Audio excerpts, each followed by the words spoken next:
Joyride 1957, a novel of intrigue by J.P. Wasmiller, Chapter 96.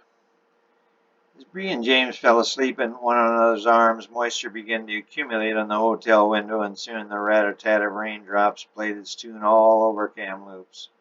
As the rain began to fall harder, a few rumbles were heard, and then things got more serious. The streets began to flow with little rivers, and the rain began to pour down, as it can only do in British Columbia.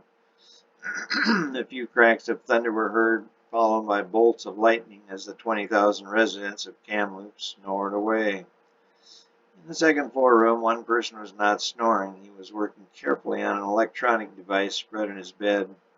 He had the trigger device and the explosive and was able to tape them together, but he was missing one of the wires to connect the two together that would allow the device to work. He was to affix it to the car, the black Lincoln Continental Mark II with the Montana license plates. The plate number was GOV 2. I don't know who packed this box, but he was a real idiot. Misty was supposed to pick it up, probably from some gun shop, he said out loud. This probably was from the Royal Canadian Mounted Police. Those English can never do anything right. She should have dealt with the French Mountie, or better yet, I should have brought my own stuff. I could have got it onto the plane in my luggage with no one even suspecting it. He let loose some French epithets and then tried to devise some way for this to work. He thought of using the cord from the lamp, but wasn't sure it would work correctly. He wondered if maybe he cut one of the wires in half. He could use the halves and then have two wires he needed, but then both would be too short. Finally, he decided he would have to wing it and use a wire from the Lincoln itself. He had done it before, but not with such a big car. He vaguely remembered the incident quite a few years back in Paris.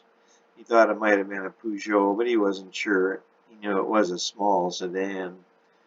Finally, he made his decision. He noticed it was now raining, so he put the device in a plastic bag and put it in his briefcase. He walked out the door, down the stairs, and out the back entrance of the hotel. He did not have an umbrella, but was wearing a wide-brimmed hat. He went around to the front of the Plaza Hotel on Victoria Street and located the Lincoln.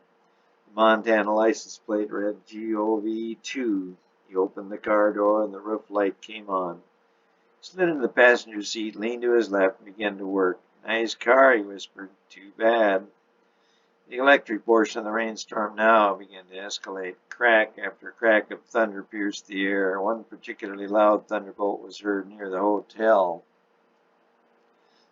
James sat straight up in bed with a start. The flash or the noise, or both, woke him from a deep sleep to a wide awake in an instant. He began to rub his head as he felt a headache coming on again. Suddenly he yelled out, "I've got it!"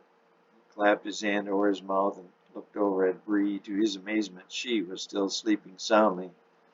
Must be the nurse in her, he thought. He got up, went to the bathroom, then dressed rapidly. He packed up his bag, opened the door as quietly as he could, stepped into the hall, and seeing no one, headed out the back door of the Plaza Hotel into the downpour. He walked through the alley and turned onto Victoria Street. He saw his Imperial, but then he saw the Continental, and he decided he needed to change cars. Out in the front of the hotel, the Frenchman was still working on his electrical device, but was having trouble, as it was still dark outside. Occasional lightning flashes helped. He wasn't sure the wire from the car would work, but it would have to do. He kept fiddling with the wires and finally, satisfied his device would do its job, taped it to the underside of the steering column under the dash. He remembered that Misty was to leave the keys for the Lincoln under the floor mat and reached over to pull the mat up.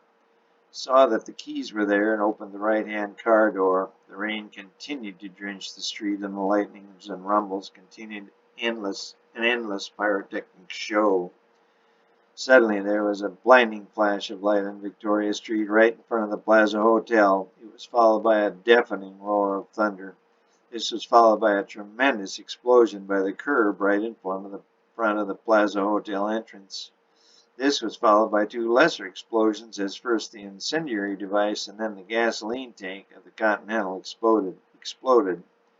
The hotel and the whole street shook as the black Lincoln Continental Mark II with the Montana license plates GOV2 shot 20 feet into the air, then dropped to the street exactly where it had taken off from. The 5,000-pound car was engulfed in flames, and it and everything in it literally melted into a pile of molten metal covering a 20-foot rectangular area next to the curb on Victoria Street in the sleepy little town of Kamloops, British Columbia.